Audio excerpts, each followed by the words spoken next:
Well, today we've got a South African hero. Her name is Dr. Caroline Leaf, and it's so good to hear a South African voice. And we're just speaking earlier on that we can connect over the internet and just share someone's knowledge. I first came into contact with Dr. Caroline Leaf many, many years ago, I think in 2005, because my favorite book of hers is Switch on Your Brain, which is many, many years ago. And I taught a lot about toxic thoughts and toxic trees. So it was an incredible experience just to engage in this sort of breaking like scientific breakthroughs in sort of mind and thoughts and how they formulate a lot of our thinking. So welcome to the show, Dr. Caroline Leaf. Thank you so much. It's great to speak to a fellow South African. I feel like I'm back home. Well, that's a good thing because you are a South African hero, and I heard you on Impact Theory talking to Tom Bellew, and I'm saying that's a South African, and that's so cool, and that's so great. So you're making an incredible name for yourself.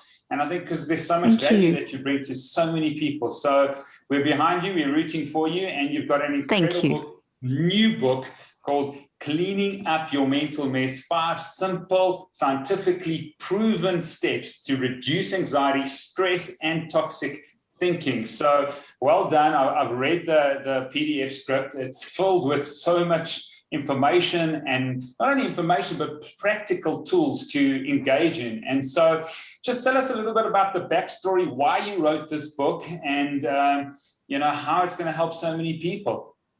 Well, thank you so much, Steve. Well, this is what it looks like. We love the cover. It's a fun cover, Cleaning Up Your Mental Mess. And the backstory is lovely because it begins in South Africa. It begins with me as a student at University of Cape Town and being exposed to a degree that was quite new. Well, it was totally new. They had combined medicine and neuroscience, which was very new in those days in the 80s, and communication pathology and linguistics and psychology. And they created this new degree, and I decided, okay, well, I was going to do neurosurgery, but let me do this because it's more mind focused.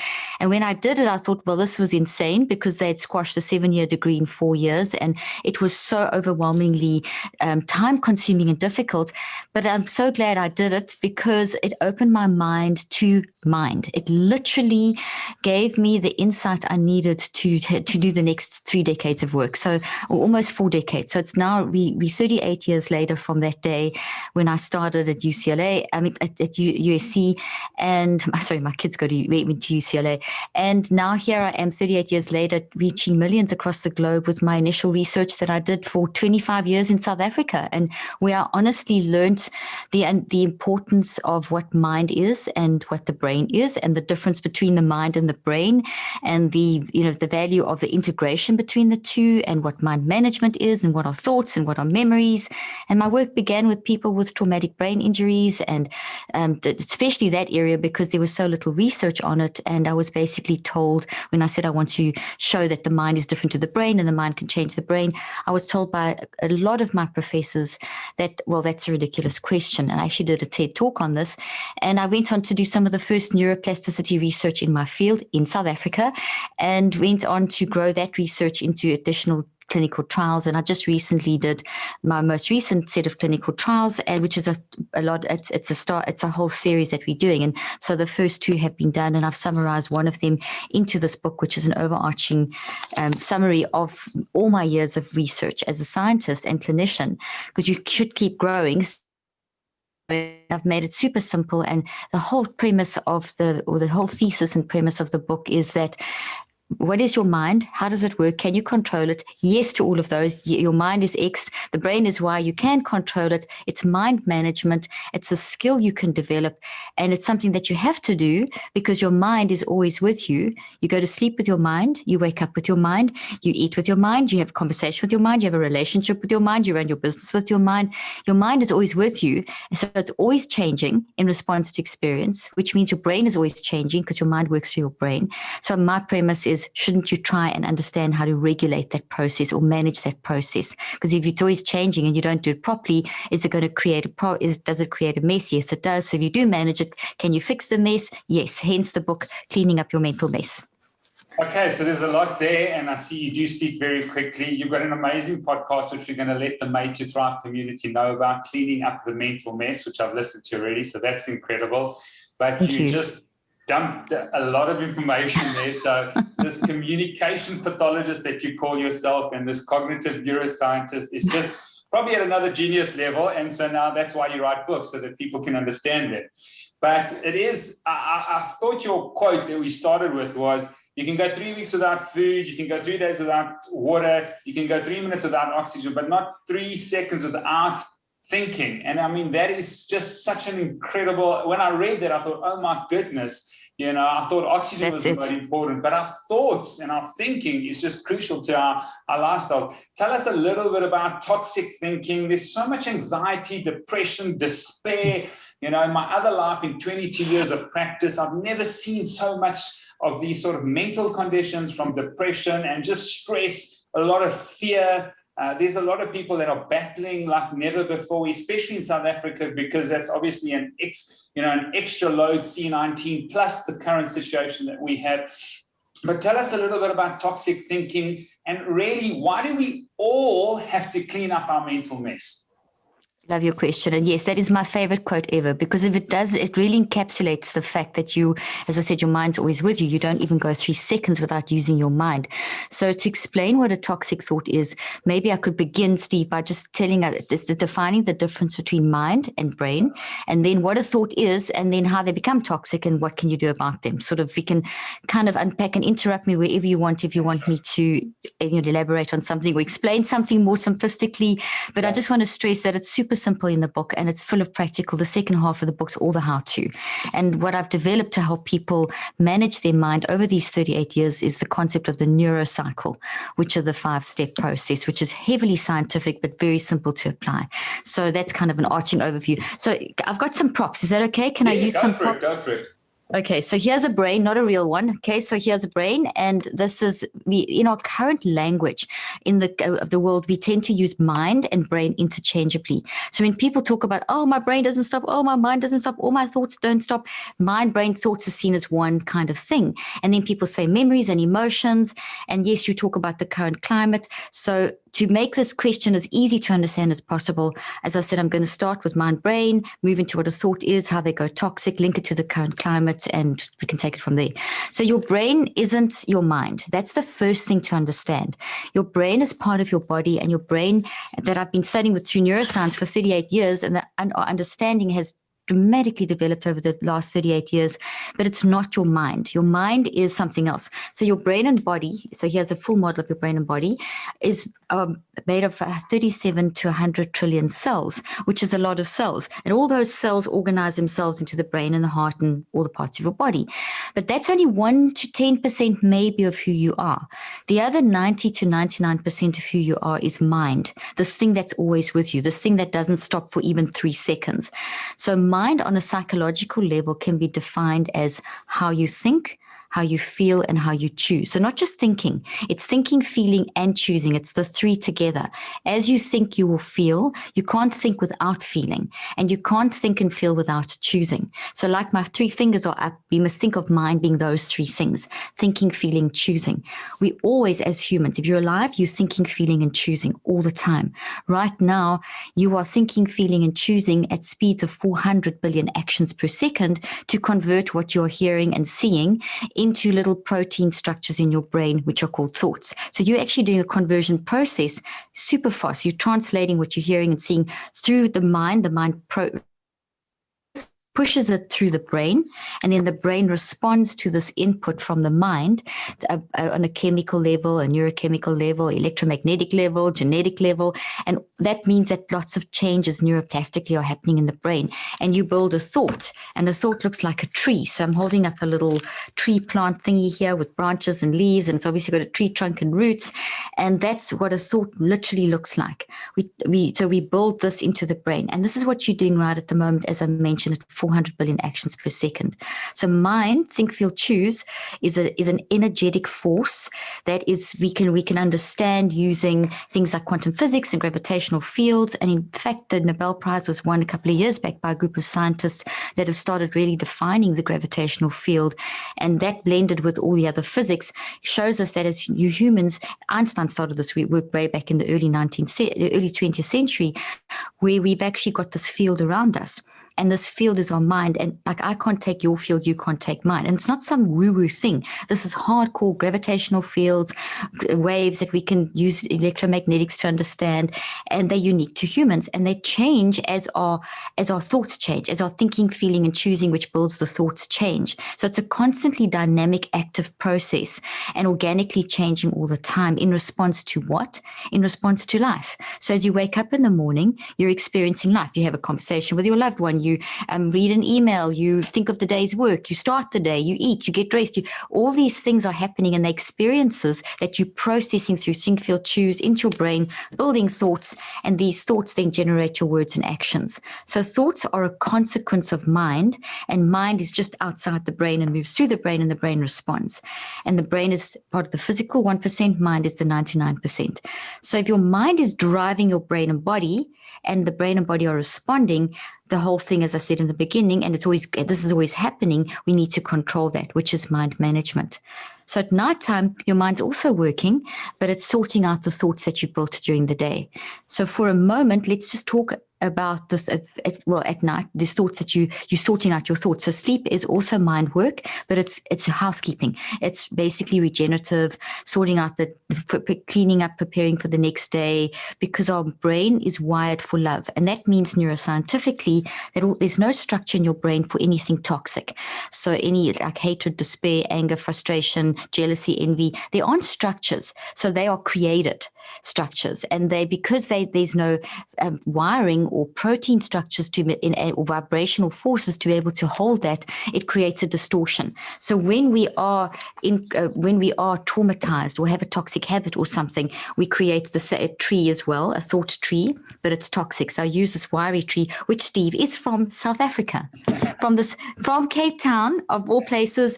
We know these beautiful designs that they build on the side of the road. I picked that. I actually had another one. It's a great story. I had another one that I dragged around for years around the world. I was so proud of this. My brother actually bought it for me from Cape Town, and then it got stolen. Can you believe it? Someone stole it from my hotel room. I was devastated, and I was telling the story in Canada, and there was a South African in Canada who'd just been to South Africa who'd bought this tree, and she gave it to me as a gift. Wow. So it's very special. So I've been for 12, 13 years now, I've always had a South African tree, so that I use for my toxic tree. So this is also representing a thought, but you can see it's wiry, and so this would be an analogy of a toxic thought. But in the brain, we do see that a healthy thought and a toxic thought do look different and do function differently, which I've talked about in my research, in my book, and so on. So thought basically is a tree.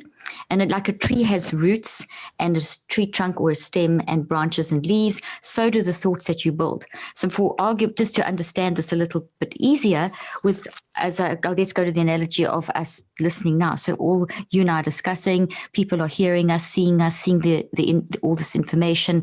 And so this is auditory sound waves and electromagnetic light waves all coming at you. You grab this with your mind, the gravitational fields of your mind. You think, feel, choose, your sort of psychological psyche you-ness, so which is the overarching force that then pushes this through the brain.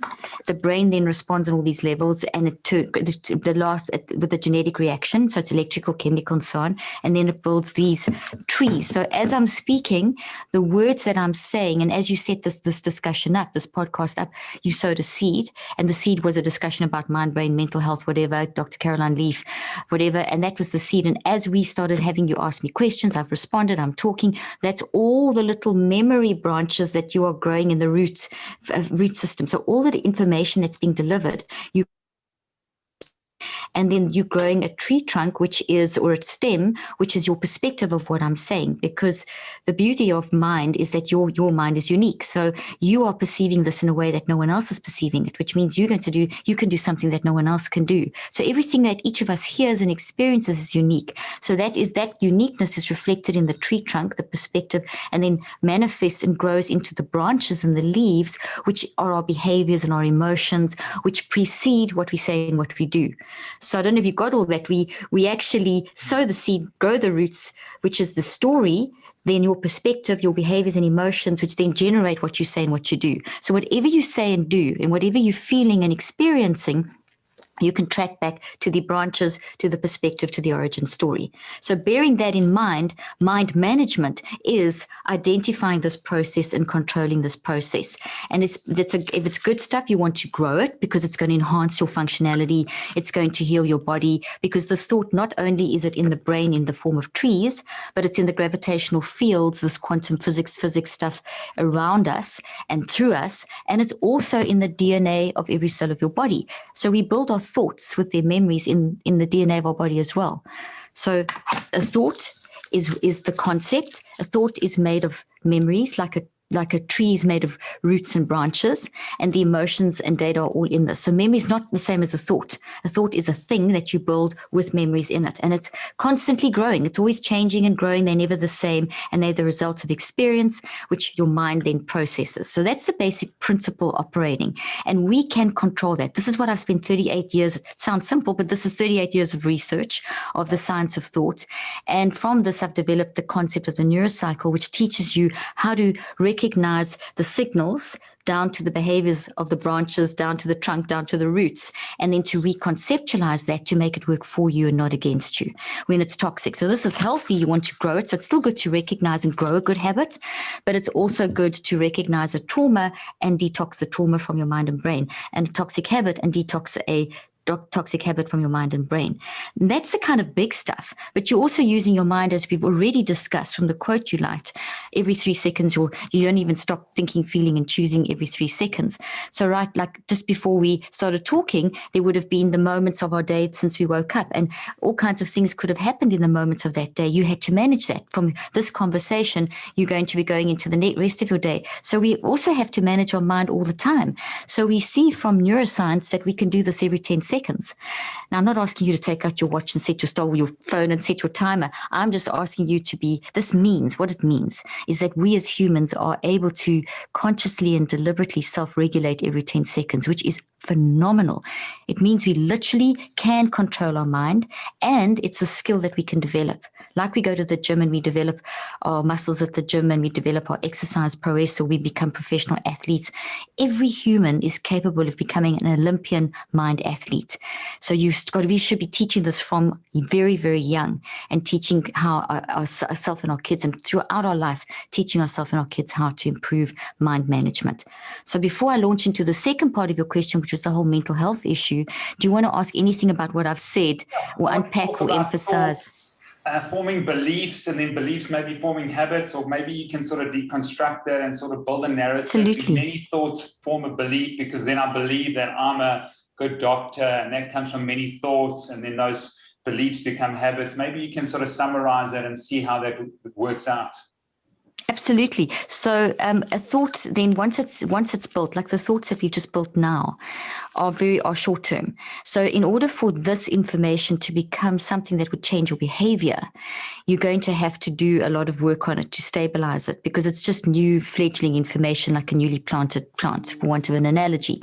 So that takes, now, if we see in the popular literature and the myths, we see that this takes, a lot of people say that it takes 21 days to form a habit, and that's what's being taught for years. But that's an absolute myth. And in the book, I don't know if you saw, I talk about how this is a myth. And it was some surgeon way back in, I think it was the late 50s, early 60s, that actually said as just happened to notice a change in their patients.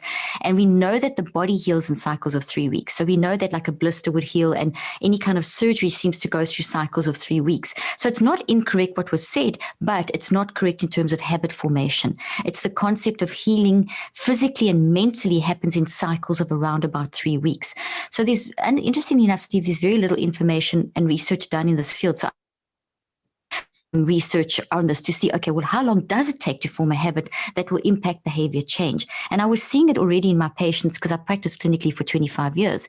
And I worked in, you may know my biography and my history, that I spent 3 days a week working in all the township areas, in the apartheid era, in the transition and post, and in the education systems as well as clinically across the board in South Africa. I even had TV shows and everything to try and help across the board with people with learning and mind and trauma and that kind of stuff. So from all of that experience, I even worked in Rwanda for a time.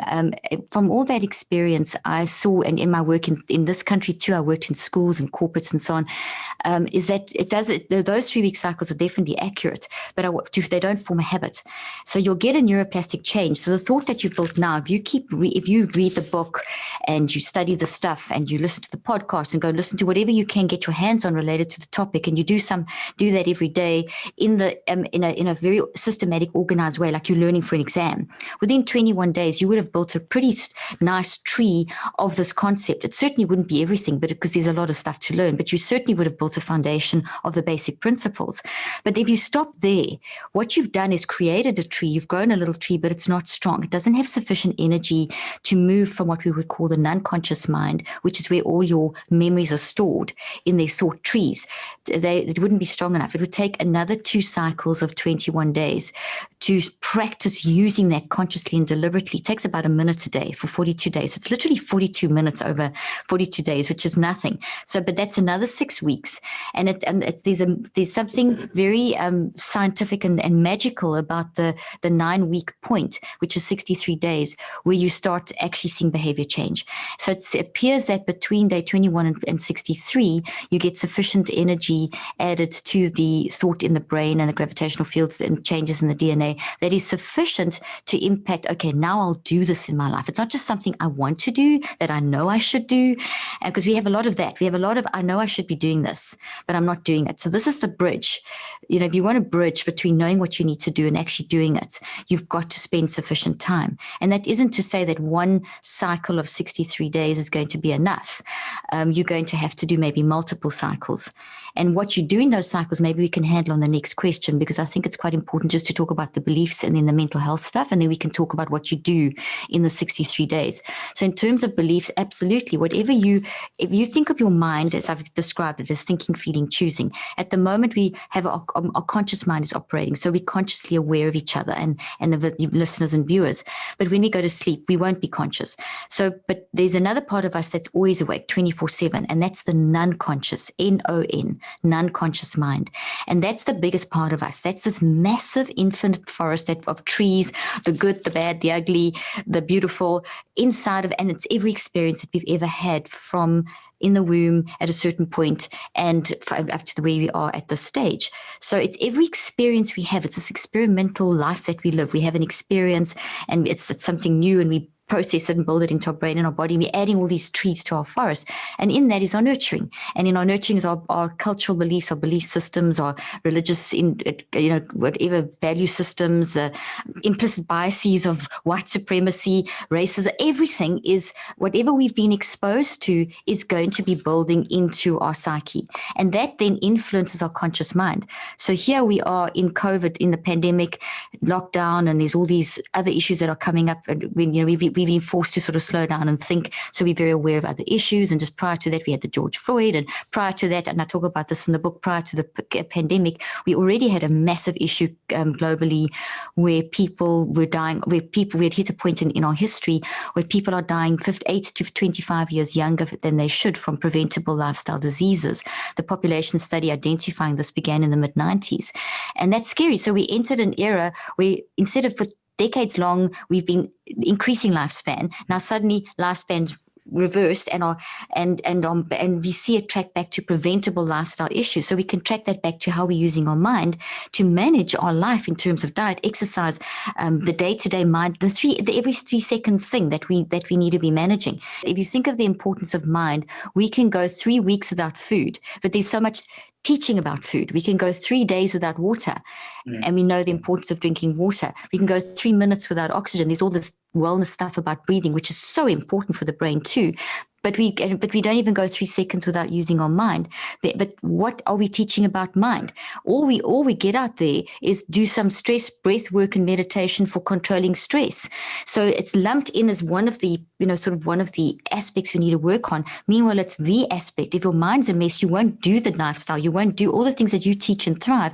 People are not going to do that if their mind's not right. So I'm not saying that I've developed the system. What I have developed is the system of how you can make all the other stuff work properly. So everything you teach, everything that the wellness gurus teach, everything that the doctors are teaching us, everything that we see from that good information about nutrition and lifestyle, that stuff needs to be, you need to use your mind in order to actually build that into your brain and bridge the gap of applying that. That's the system that I've developed in terms of us helping us to move forward. So it goes to our belief systems, because whatever we built into our mind is going to influence the next experience.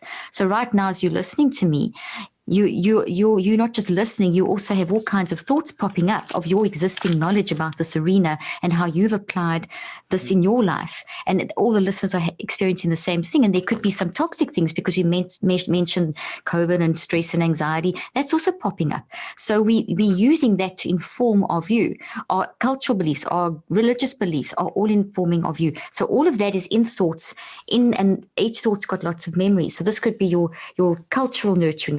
Another thought could be and it doesn't necessarily have to be toxic, could be your religious nurturing, your belief, and all of those are your belief systems that inform your next decision. It's our viewpoint on life.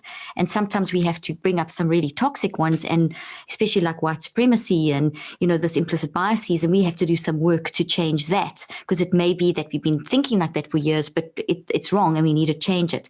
And that's what we've got to kind of hone in on and detox that through this process of neurocycling, which is the system I've developed to manage your mind. It's almost like your lenses that you have to filter through, the way you sort of experience the world, the way you engage the world. There's so many factors, there's so many areas that have been developed. And I think that's possibly why starting this neurocycling, what I'm excited about is I got a little 4-year-old, and the earlier I can start her on this process, the better. I've got a 16-year-old and a 4-year-old, but if I can start them as soon as possible and develop these neural networks, these automated, as you say in your book, automated neural networks, then they're going to have the ability to sort of formulate good habits or habits they want. But if they don't have the skills to take these thoughts almost captive and go through the 5, I want to talk about the 5 steps, because I think it's incredible. But if they don't have the skills and the knowledge to do that, then how do they set up the habits? Exactly. You're totally right, Steve. You've hit the nail on the head. We have to be proactive about managing our mind, because our mind's working anyway. So if we don't teach them, then they're going to go into messy patterns. And that's that messy thinking, feeling, choosing, which builds messy neural networks, which builds messy genetics. And that then sets you up for vulnerability to everything and preventable. This is the preventable issue of lifestyle diseases. You get proactive. We can't control the events and circumstances of life, but we can learn to mind manage so that we can control our reactions to the events and circumstances, and then we manage it more. So it doesn't mean that the death of a loved one is going to be easy. Grief is part of what we have to experience, but it's managing that grief in a way that you can actually still cope and live, and allowing yourself to feel the grief or the trauma of whatever you've gone through. It doesn't excuse an abuse or bullying or whatever, but you don't want that to control you. You want to reconceptualize it so that you manage it. That's pretty much what I'm trying to help people learn to do. And then in the moment by moment stuff, I mean, let's face it, you're running life, you read politics, you wake up in the morning, this happens, that happens. We live on a continuum, and if you think of a continuum from 0 to 10 on one side and from 0 to -10 on the other side, and I think there's a bell curve hovering around -4 +4, we are any day hovering in the -4 +4 zone with the ups and downs of life, this challenge and then that challenge and then this argument and then that, it's a great conversation. So it's kind of hovering, because those things will lead to levels of anxiety and stress and depression. And then we have the extreme ends where we have wonderful things happening, or really a severe amount of traumatic things which push us down that scale. It doesn't mean that we're mentally ill. It doesn't mean that you have a neuropsychiatric brain disease. It means that you're being a normal human dealing with adverse circumstances and coping in the best way that you can. And that coping may not be sustainable on a long-term basis, but it was your way of coping in that moment. And that's the big issue here, is to basically understand that it's okay to feel those things like depression and anxiety, because they're not illnesses, they're warning signals. So I don't know if you'd like me to launch into explaining that. Let's talk about that. I think let's make it relevant to into the South African situation because we've got a lot of listeners. Yeah, it's pretty growing, and I think it's really tough in South Africa because you've obviously got a lot of factors from crime and fear and instability and uncertainty, and then you add the pandemic there. So people are feeling emotions to and reacting rather than responding to the situation. Number one, because I don't think they've got the skills, which is what you actually teach the world and make it practical. And the sooner you make it practical and the sooner they learn the skills, the more they're able to deal with it, because the mental mess just builds up and builds up and builds up. And 10 years later, you just need something to go down like the pandemic, and you've got a severe anxiety disorder. And this could have been prevented 10 years ago by actually working on it on a daily basis. So let's talk about that, and also why everybody has to do it, because there might be people listening out there or watching this on YouTube eventually and saying, listen, I know my mind's good, and, I don't have a mental mess, and I'm okay, and, I'm self-actualized, and I exercise, and I eat well. Why does everybody have to do it? Well, why everyone has to do it is because your mind's working anyway. If you're a human and you're alive, no human out there can tell me that everything's perfect 24/7, 100% for your entire life. Some people, yes, they have a easier life than others, granted, and some people have the most horrific lives that we cannot even begin to imagine or try and even understand. There are the extremes. But there's no human who has a perfect life, who has every moment of every day absolutely perfect, because you cannot control the events and circumstances. You can't control weather, you can't control pandemics, you can't control the potential that you could die from something that we don't understand, that a car could hit you, that people don't operate like they should, so your business may not go, your kids don't always do what your wife or husband, that's life. So in other words, you are alive and you are responding from the moment you open your eyes, scrolling your Instagram. I mean, it's one of the first things a lot of people do is they grab their phone and look at Instagram, and suddenly there's imposter syndrome. Oh gosh, look what this one's doing, look what that one's doing. I mean, that immediately can put you into a sort of state of anxiety where you start thinking, well, am I good enough? Which will, if you don't deal with that, it's going to impact how you run the rest of your day, how you're going to, relate to people and function in your day and all that kind of stuff. So mind is relevant. You can't live without your mind. Your mind's always with you. So you may as well manage it to get the best out of it, to get your best potential, to get that sense of peace. And I'm not talking about positive psychology here, Stephen. I'm not talking about saying 10 positive affirmations. I'm actually completely against that kind of thing because they're not sustainable and they're not realistic. And they've created a lot of the problems that we see today, where people think that happiness is some external thing I have to get. And if I don't deal with my stuff, but if I slap enough Band-Aids on, like it was plasters, South Africa, and enough of those on top, I'm going to be able to deal with the stuff. Do you know how many corporates and how many people in the sort of wellness industry will turn around and say to me, yeah, but I say my 10 affirmations here, my cards, and I do this, and I do this, and I drink my green juice, and they are so unhappy, and they're such in a state of despair. And that's because the only way out is through. We have to deal with our stuff. You have to feel it to heal it. We have to recognize that we do have bad habits. We do get nasty at times. We are guilty of saying horrible things or thinking mean things or gossiping or getting irritated or snapping or getting cross in traffic or whatever, to jealousy, envy, thinking, I wish I had that or wish I had that. To the big stuff, we victims of life. We can get bullied, we can get raped, we can get traumatized. I mean, I lived in South Africa. We were attacked at knife point on the beach, and all myself and my husband and our kids were babies. We all nearly got literally slaughtered in South Africa on a beach at a holiday house. That trauma still lives with myself and my kids. We had multiple incidents. I'm saying this because you guys are in South Africa, and when you talk about that in America, it's kind of very strange. But that's normal life. We would sleep with our gun under our pillow, and you had people breaking into our house. My kids are still living with that level of trauma that they've had to learn to mind manage.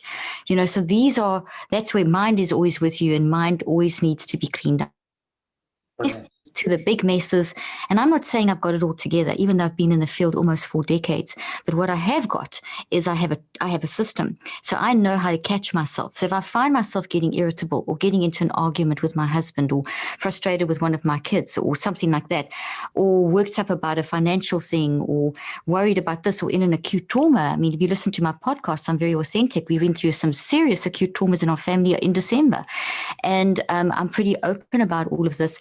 If I didn't didn't have the system, I wouldn't cope like I have coped. So I don't have it all together, but what I do know is how to manage my mind. I know how to recognize the signals, and I know what to do when I'm irritated. I own my pain, I own my shame, I own my guilt, and I never let it control me. No longer will I let guilt and shame condemn me to the point that I feel like a terrible mother, or I feel like a terrible person. The minute I feel shame, I ask myself, why? What is the message? What do I need to learn and fix to make this work for me? And that's the power. And it's done. The more I do this, the quicker it happens and the more peace I have. So mental health. What is mental health? We have this awful labeling system that grew, and I watched it grow over my 38 years of my career. It kind of began at the beginning of my career, a new way of looking at mind, and where mind was actually ignored because of the advances in technology and medicine around the brain. And so everything became reduced down to the brain. So brain. So we've spent the last 40 years, and I shouldn't say we because I have been in the opposite scientific camp, but there's been one scientific camp that has been searching for what we would call the neurobiological correlates in the brain. So if someone's depressed or anxious or disassociating or in extreme states of despair or grief for longer than 3 weeks or, ridiculous things like that. I mean, grief is always with you, but it changes. They've been looking for the cause in the brain. So they've been looking for the origin and the source in the brain, saying that that's why you are like you are. And it's a very narrow view because your brain's only one part of you. You've got your body too. And that collectively is only 1 to 10% of who you are. What about your mind? What about you, Steve, and me, Caroline, and every listener here? What about the unique experience you're having in South Africa? All my family still live there. I hear every day what is going on. I'm the only one in the States. And that I'm hearing every day about the situation that's going on and the trauma and everything. And it's frightening to think about that. So in other words, every single one of us is experiencing these adverse circumstances, and you can in different ways and in different countries and to different extent. So we are responding in the only way that we know how. So it's completely normal. What I'm trying to say is it's completely normal. If you feel depression and anxiety because of COVID, you being a normal human. If you didn't, I'd actually be concerned about you. I'd say you're suppressing and denying, because as soon as you push something down, you're actually creating brain damage. And I actually show this in the book I've got these great colored images, and I know you've only got the PDF, but you will eventually get the book as well, Steve. And I've got great colored images in the book of inside the brain. And now when you look for them, you can't find them, which show what's happening when we have a traumatized brain. So, for example, there we've got that's inside the brain, and that's a very depressed brain, and gray is normal. So this is at the beginning of my clinical trial. Someone who's extremely depressed came into the trial with all the symptoms of I'm unhappy, I'm depressed, they wanted to give up. They wanted to check out. Their suicide was kind of their next option. And they had tried everything and couldn't sleep, relationship, job, etc. Someone in a millennial. We put them through all this testing, looked at their brain, looked at their blood levels, homocysteine, cortisol. So we looked at a lot of different markers. We looked at the DNA, and this particular person's biological age from the DNA and the blood work, but specifically the DNA, was 35 years older than their chronological age, which meant that they were in their mid-30s, but their body was like a sickly 70-year-old. Or 65, 70-year-old. Now, if you're 30, 35 and your body's 30 years older than you and a sickly version of you, well, that's scary. You don't want that. That means you're vulnerable to disease. Just by giving them mind management, just teaching them the Neuro Cycle, teaching them that the depression that they felt, first of all, wasn't an it. This person came in identifying as, I'm clinically depressed. That's me. Their identity was clinical depression, and it was in their brain. They had a chemical imbalance. This is what they had been told, and which is not, it's not even science. It's not even the top scientists, not even the top psychiatrists that run this field, that I don't even like half of them because they talk about just biology. But even those ones will say the chemical imbalance is a myth. So why it's still being promulgated is a mystery too. Well, it's not. It's a financial gain thing, but we won't even go down that road. But basically, this person came in labeled as clinically depressed and identifying as, I'm clinically depressed. There's nothing I can do about the medication, the CBT, you name it. Well, I'm doing this because it's the last resort. And we gave them the Neuro Cycle in app form. So they didn't even get therapy from me. And this is the encouragement. I'm here to tell people that, yes, go to therapy. I'm all for therapy, counseling, coaching. It's necessary to get support from community. But you with the coach or the counselor or the therapist, maybe 1 day a week or 2 days a week. What about the rest of the day? What about the rest of the week? So 24/7, you are with you. Your mind is you are your mind. So what are you going to do with your mind? When you're sitting there on your own in the middle of the night and you can't sleep and your mind is going crazy, what can you do? This is where the neurocycle comes in. So it's a system of getting your mind under control, and it enhances therapy. So we've got therapists around the world using this, and it's enhancing the therapy. So you as an independent person take control of your mind, and then you get the support systems from therapy and counseling and that kind of stuff. Anyway, so this person is then goes onto the app, and within 21 days, that 21-day marker, they have now identified this toxic tree that's the main cause of their depression. So they've gone from depression, and I'm going to put this down for a second. They've recognized, we taught them through the app. So my app teaches that depression is not an it. It's not a fixed illness. You aren't depression. It's not an identity. It is a warning signal. Like your alarm goes off and tells you to wake up. Depression is wake up, there's something wrong. It's a warning signal or a symptom of an underlying cause. There's an origin story. So if you find that, you can then reconceptualize it to make it work for you. So they learned to recognize depression as that warning signal, and then to dig a little bit deeper to these warning signal branches, which are the behaviors and the emotions. So they gathered, they were taught how to, step one, gather awareness of what are my emotional warning signals. Depression, anxiety. It's very seldom is depression ever alone. I think you're starting in the neurocycle, so that is right. Yes. So we're starting the neurocycle now. The first one's gather, and so I do, if you can, I know you've got this sort of the example in the book, but you had a huge argument with your daughter. I thought it was really applicable. You were fighting about something. There was something so small in the car, and then you started this neurocycle process. I think it was an incredible story. So maybe just take us quickly through that. And I think it's really practical. So if you're listening out there and you've got these trees, these toxic trees, these thoughts, these warning bells, these symptoms that Dr. Leaf is talking about, and it's not your identity, then listen up to the neurocycle now and the example that Dr. Leaf's going to give you. Absolutely. And then there's lots more. The whole second half of the book, I explain what the neurocycle is with the images and the pictures and all the different ways you can apply it for toxic trauma and toxic habits and building good habits and the day-to-day stuff like the little arguments and so on. Okay, so just very quickly to give you the foundation of this, what this is going to do for you. This subject was extremely depressed, as I mentioned, ready to give up, tried everything. By day 21, after using the neurocycle in app form, where they, in other words, they were driving it themselves. It was downloaded on their phone. They were using the neurocycle 5 steps every day for the 21 days. They came back, and that gray shows that the brain has gone to a normal state. And the green shows that the identity shifted. And what they were saying at the end, at this point, was, because we looked at their narrative. The narrative here, blood, brain, DNA, but the most important thing is the psychological testing and the narrative. Who are you? What's your story? What's going on? That's been ignored in the current era. The current era is, oh, you've got X symptoms, you're clinically depressed. That's what this subject had gone through. So we didn't do that because I don't believe in that. We looked at this whole story, the whole context. What is your whole story? And anyway, by day 21, they were saying, I'm not clinically depressed. I have depression. I even have depression. I experience depression because of. By day 63, the depression was no longer controlling them, and they were saying, I experience depression now and then. I'm not scared of it anymore. I now see it as a symptom. It's telling me more and more and more about the origin story. I now know how to manage it. So no longer was this person depressed 90% of their day. They were now getting out of bed, going to work, having a relationship, functioning normally, still having bouts of depression, but less and less, because every time they had it, they managed it. That is a miracle. This on the next page is very, very, I'm not going to go into a long-winded thing about it, but I want to show you someone who didn't in the control group. You'll see a red brain. All the brains, these are just different brains, different wave frequencies, delta, beta, alpha, theta, high gamma, etc. These are the different waveforms. So if you look at that red brain down the bottom, that shows someone who's highly anxious. This was the control group. Neurocycling. So with no mind management, no way to clean up their mental mess, they went from bad to worse. Obviously, at the end of the clinical trial, they got the app and everything, so they got the management tool. Okay, so they went through this process. So the example, and this is in my podcast, so you guys can go listen to that, and you can get the book, and everything's in the book as well.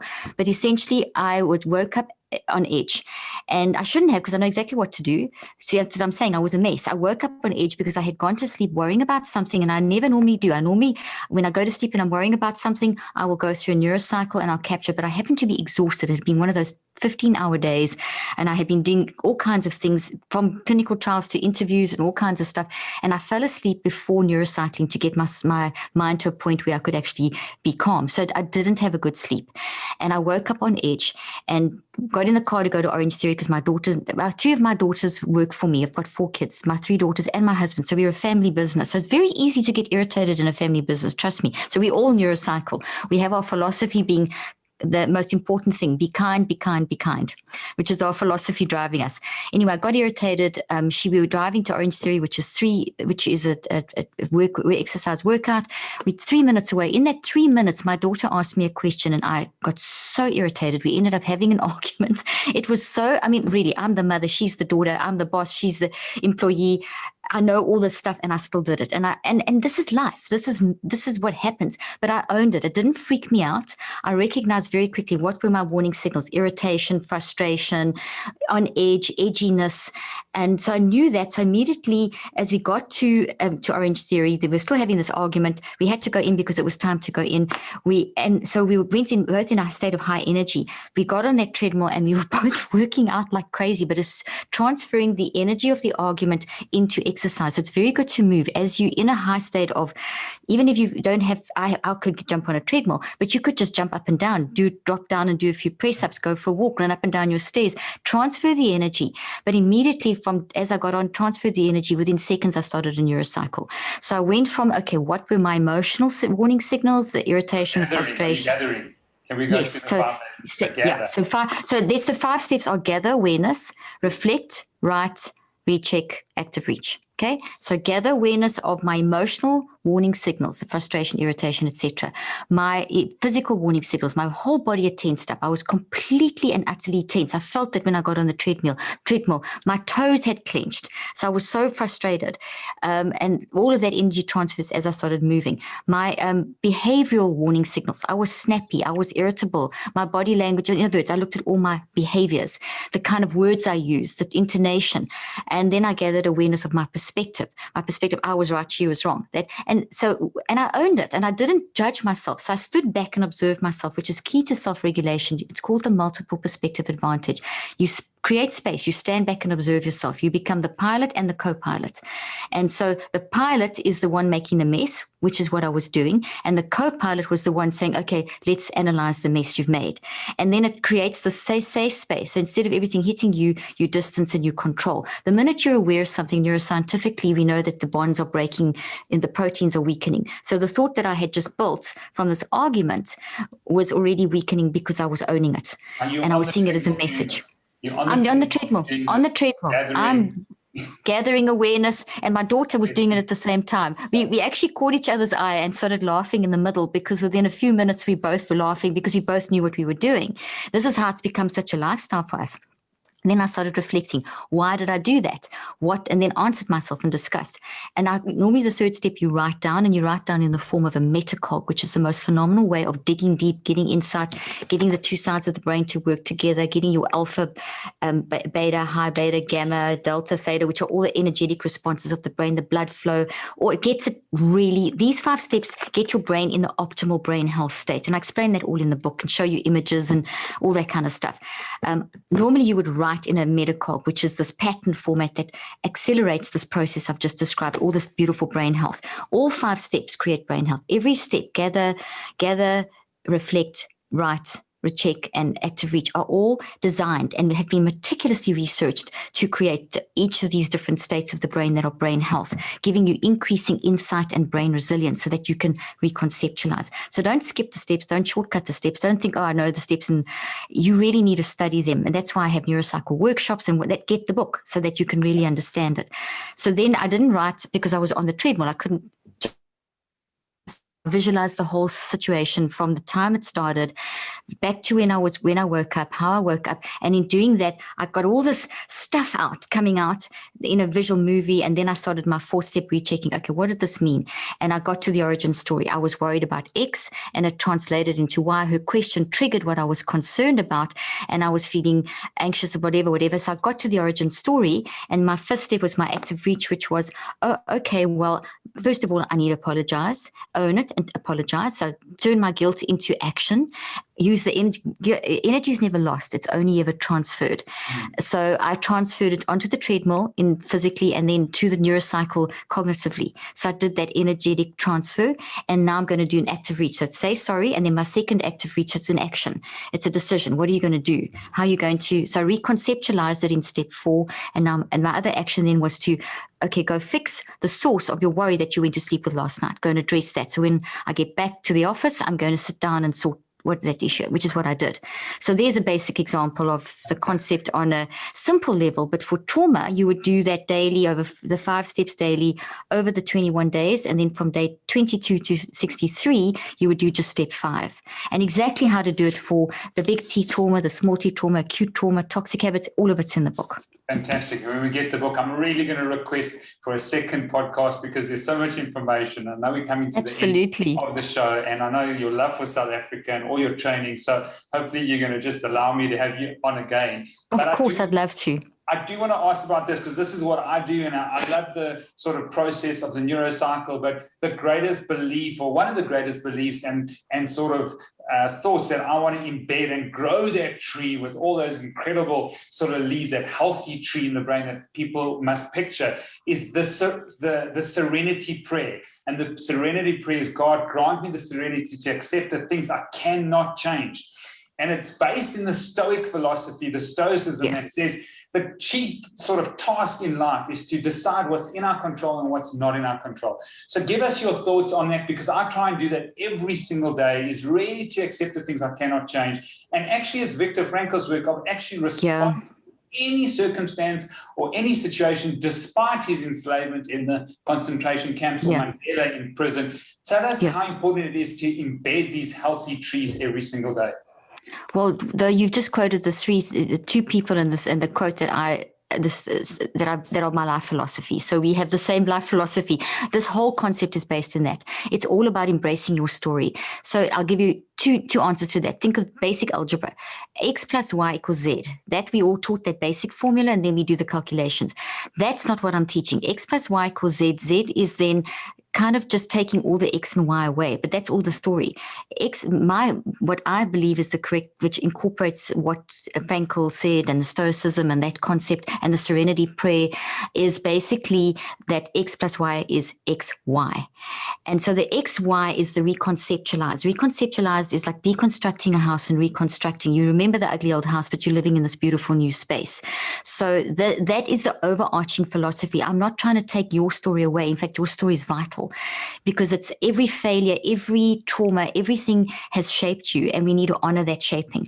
To sort of end off the concept is, I'm sure you're familiar with the Kinsugi Principle, and I write about that in my book. It's the Japanese art of Kinsugi. If I may, I'm just going to explain it. If a vase, in America it's a vase, in South Africa it's a vase. So when the vase falls to the ground and shatters in 1,000 pieces, they don't sweep the pieces away. They meticulously collect every piece and rebuild the vase with gold lacquer or gold or platinum gold lacquer. So it's beautiful. It's got all these cracks in, and that's your story. Our lives are shattered by many different means, but you rebuild, and that's your story. So that's the trauma, that's the death, that's the grief, and it's become the lessons that we can learn from them, and we've made them work for us instead of against us. So we can't change the past, but we can change how it plays out into the future, and that's one of the biggest underlying concepts that I say, and it links right back to what I said in the beginning. You cannot control the events and circumstances, but you can learn to manage your mind to control your reactions. So it's overarching in mind. It's the overarching principle. We mind manage to live within the serenity prayer, to live within the Kinsugi Principle, to live within a reconceptualized life. Fantastic. I know we're going to head off now, but where can people find the book? What's the website address? I know you've got an incredible podcast. Can South Africans pre-order it? Tell us about the app, and are there workshops being run in South Africa? I know there are a lot of questions there, but go for it. Yes, absolutely. So they can get the book at cleaningupyourmentalmess.com, and it's on pre-order at the moment. And if they register their pre-order, they'll be able to get a whole bunch of great things like a chapter on kids, how to neurocycle with kids, and an extra science chapter, 1 month free on the Neurocycle app, a workshop, a 3-week workshop. On the 27th of Feb, there is a free Neurocycle workshop that they can register for free. And I'm going to be doing a 90-minute interactive how to neurocycle. We've got then they can go to drleaf.com, my website. And obviously, if they click on either of those, cleaningupyourmentalmess.com or drleaf.com, or they can go to my Instagram site, Dr. Caroline Leaf, or, and on any of those, it will take you to the link. And then you can get the book wherever books are sold. So if you go through Amazon or wherever, and then just make sure you register at Cleaning Up Your Mental Mess for the pre-order bonuses.